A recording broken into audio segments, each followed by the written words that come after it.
Hello, welcome back to my channel সুস্মিতার গল্প কথা। তো আবার তোমাদের জন্য নিয়ে এসেছে একটা রেসিপি। সেটা হচ্ছে আমাদের বাঙালির সবারই খুব পছন্দের একটা জিনিস, সেটা হচ্ছে বাসন্তী পোলাও। ঠিক আছে, তো বাসন্তী পোলাও বানানোর জন্য কি কি লাগছে সেটা বলে দিই।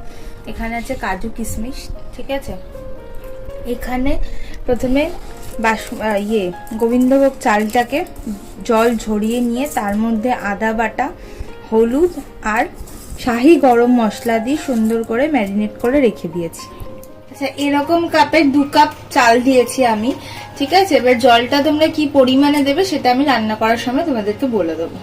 আচ্ছা, হলুদ দিয়েছি 1/2 চামচ, ঠিক আছে। আদা বাটা দিয়েছি 2টো স্লাইস আদা আর কি দিয়েছি মাঝখান থেকে কেটে, সেটাকে পেস্ট করে দিয়েছি। আর হচ্ছে তোমার শাহি গরম মশলা দিয়েছি 1/2 চামচ। এবার আমি কড়াইয়ের মধ্যে ঘি দেব, কারণ জানো বাসন্তী পোলাওয়ের মধ্যে একটা ঘিয়ের ফ্লেভার থাকে, ঠিক আছে। ঘি দিলাম আর সাদা তেল দেব। 1.5 চামচের মতন ঘি দিয়েছি। এবার আমি দেব সাদা তেল, ঠিক আছে। সাদা তেলটা পরিমাণ মতন দেবে, বুঝে দেব। আচ্ছা, এবার একটা তেজপাতা দিলাম, গোটা গরম মশলা দেব, 2টো দারচিনি, 2টো এলাচ, 2টো লবঙ্গ। এবার দিয়ে দেবো কাজু কিশমিশ।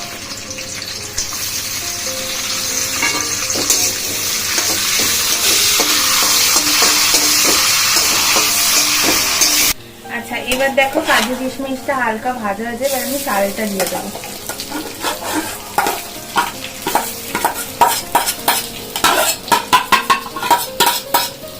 আচ্ছা, তোমরা যখন যে পরিমাণে চাল দেবে, ঠিক আছে, সেই রকম ভাবে কিন্তু জলের পরিমাপটাও কিন্তু তোমাদেরকে ঠিক করে দিতে হবে, নাহলে কিন্তু ওটা কিন্তু বাসন্তী পোলাও কিন্তু ঝুরঝুরে যে বাসন্তী পোলাও সেটা কিন্তু হবে না। এবার চালটাকে আমি 5 থেকে 6 মিনিট ভিজে নেব। আর ভাজাটা কখন হবে বুঝবে, যখন দেখবে কড়াইয়ের গা থেকে এমনি, কড়াই এবং খুন্তির গা থেকে যখন সেটা এমনি ঝরে পড়ে যাচ্ছে, তখনই বুঝবে যে চালটা ভাজা হয়ে গেছে। আচ্ছা, এই দেখো, ঠিক আছে, দেখো চাল কিন্তু ভাজা হয়ে গেছে। এবার জলের যে পরিমাপ সেটা হচ্ছে তোমরা যে কাপে করে চালটা নেবে, মানে যে কাপের মেজারমেন্টে তোমরা চাল নেবে তার দ্বিগুণ তোমরা জল দেবে, ঠিক আছে। সেটা গরম জলও দিতে পারো বা নর্মাল জলও দিতে পারো। এবার তার ডবল, মানে ধরো তুমি 2 কাপ দিলে চাল নিলে, তুমি 4 কাপ জল দেবে। 3 কাপ দিলে 6 কাপ, ঠিক আছে। এরকম ভাবে তোমরা ডবল দেবে। এবার আমি যেহেতু ওই কাপে 2 কাপ চাল নিয়েছি, সেই জন্য আমি 4 কাপ জল দেবো।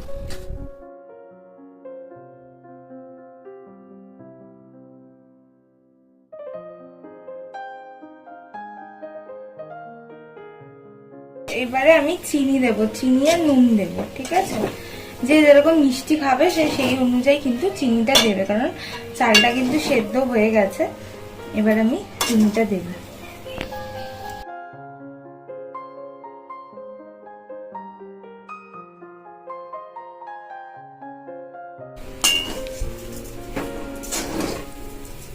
আর জানো চিনি গরমে গলেই যায়, গরম ভাপে গলেই যায়।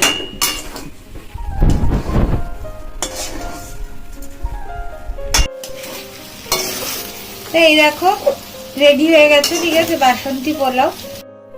তো এই দেখো পোলাও রেডি, আর তার সাথে চিকেন কষা, ঠিক আছে। এটা তোমরা যে কোনো কিছু কষা জাতীয় জিনিসের সাথে, মাটন, চিকেন, আলুর দম, ঠিক আছে, খেতে পারো।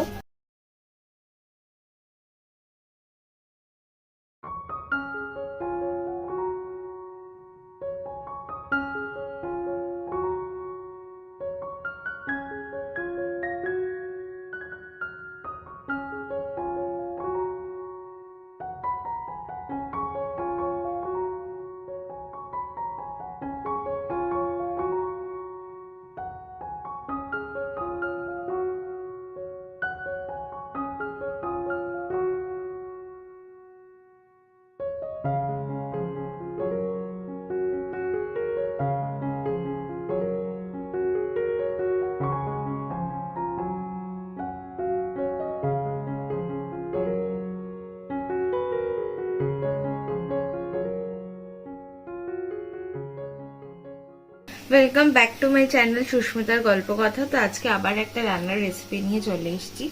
রান্নার রেসিপিটা হচ্ছে ভেটকি মাছের একটা রেসিপি করবো, সেটা হচ্ছে বাদশাহী দই ভেটকি। ঠিক আছে, তো ভেটকি মাছগুলোকে আগে আমি নুন হলুদ দিয়ে মাখিয়ে নিয়েছি, কারণ জানো মাছ ভাজতে গেলে আগে একটু নুন হলুদ দিয়ে ম্যারিনেট করে নিতে হয়।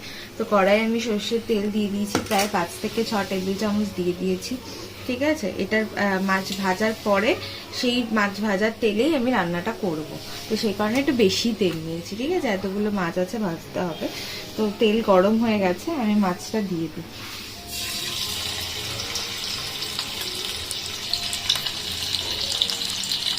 ভেটকি মাছ খুব নরম মাছ, ঠিক আছে, সাবধানে ভাজতে হবে।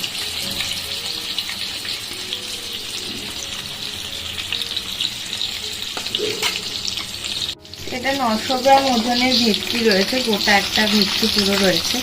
ঠিক আছে, একটু নাড়িয়ে নেড়ে দিচ্ছে যাতে কড়াই আটকে না যায়। হালকা ভাজবো, খুব কড়া ভাজবো না, আবার একদম কম ভাজবো না, মোটামুটি ভাজবো।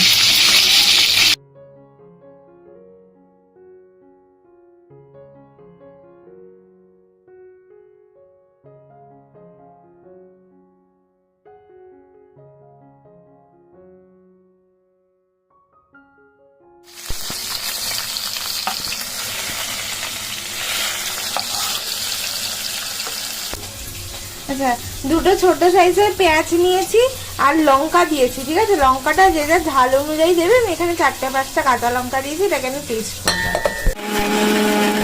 ফোড়নে দেবো হচ্ছে তেজপাতা, ঠিক আছে, তারপরে একটু কালো জিরে,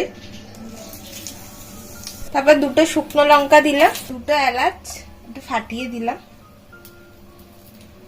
3টে লবঙ্গ দিয়েছি। ঠিক আছে, ফোড়নে যখন এটা থেকে স্মেলটা বেরোবে, ভাজার যে একটা স্মেল আছে, স্মেলটা বেরোনোর পর আমি ওই যে পেঁয়াজ আর কাঁচা লঙ্কাটা বাটলাম সেটা দিয়ে দেবো।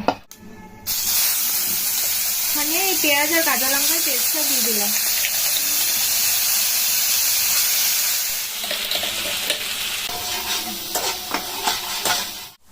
এবার দেবো হচ্ছে আদা রসুনের পেস্ট,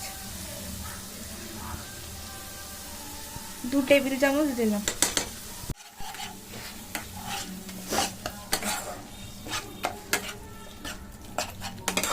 এবার এটাকে ভালো করে ভাজা করব, মশলাটা ভালো করে ভাজুক, যে আদা রসুনের যে একটা কাঁচা গন্ধ থাকে সেই স্মেলটা যাক, তারপরে আমি অ্যাড করব বাকি জিনিস।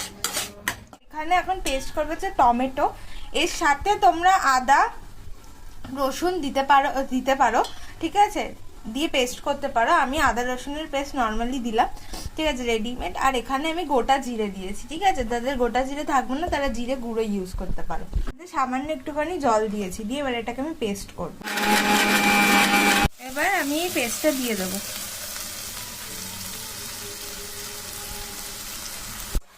এবার টমেটো দিয়েছি, ঠিক আছে, এরপরে আমি নুন দেবো, কারণ টমেটোটা একটু সেদ্ধ হতে হবে। ঠিক আছে, তো সেই কারণে এবার আমি নুন দেবো। নুন দিলাম, ঠিক আছে, নুনটা কিন্তু সবাই স্বাদ মতো দেবে। আমি 1 চামচ দিচ্ছি বলে তোমরা 1 চামচ দেবে এমনটা নয়। নুন ঝাল এগুলো সব নিজেদের স্বাদ মতন দেবে।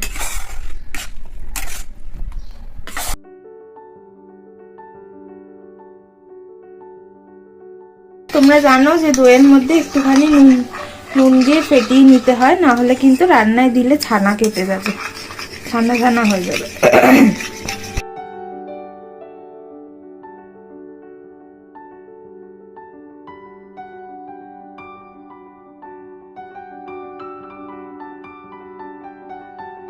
এবার আমি এই ফেটানো টক দইটা দিয়ে দিচ্ছি।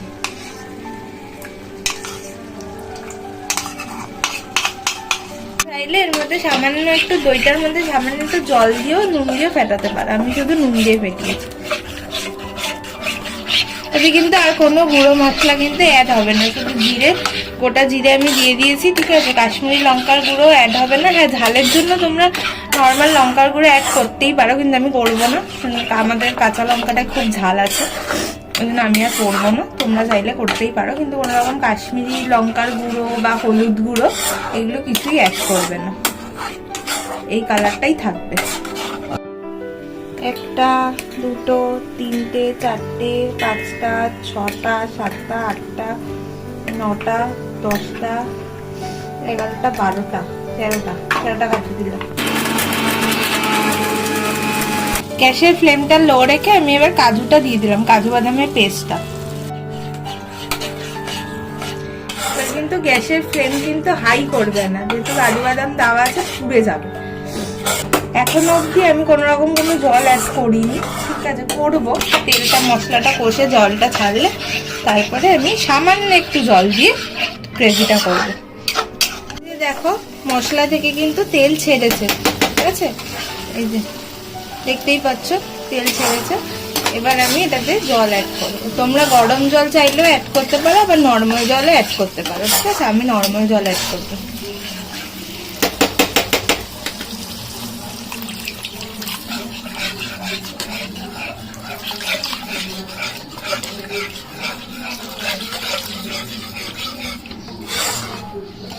A few moments later. গ্রেভির টেক্সচার ঠিক আছে। এবার আমি মাছগুলোকে ছেড়ে দেবো।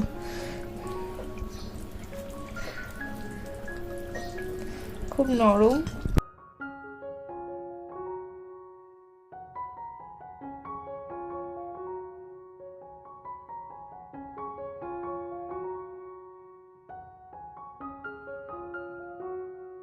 মাছগুলোকে কিন্তু বেশিক্ষণ ফোটাবো না ঝোলের মধ্যে দিয়ে, কারণ মাছগুলো খুব নরম তো সেই কারণে জাস্ট 5 থেকে 10 মিনিট, ঠিক আছে, লো ফ্লেমে মাছগুলোকে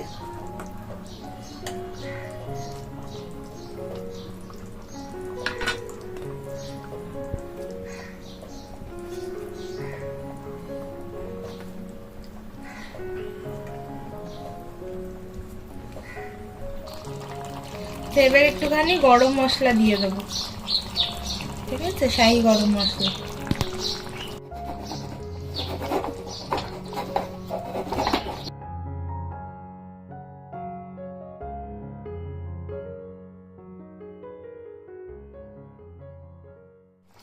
আচ্ছা, রান্না প্রায় শেষ, ঠিক আছে। এবার আমি এটাকে সার্ভ করবো। তো রান্না শেষ, এই যে আমি সার্ভ করে নিয়েছি, ঠিক আছে। তো তোমরাও বাড়িতে রান্নাটা ট্রাই করো। রান্নাটা ভালো লাগলে জানো কি করতে হবে, ভিডিওটা ভালো লাগলে লাইক করবে, কমেন্ট করবে, সাবস্ক্রাইব করে বেল আইকনটা প্রেস করবে, যাতে পরের ভিডিও নোটিফিকেশন পাও। তো চলো, সবাই ভালো থেকো, সুস্থ থেকো, টাটা।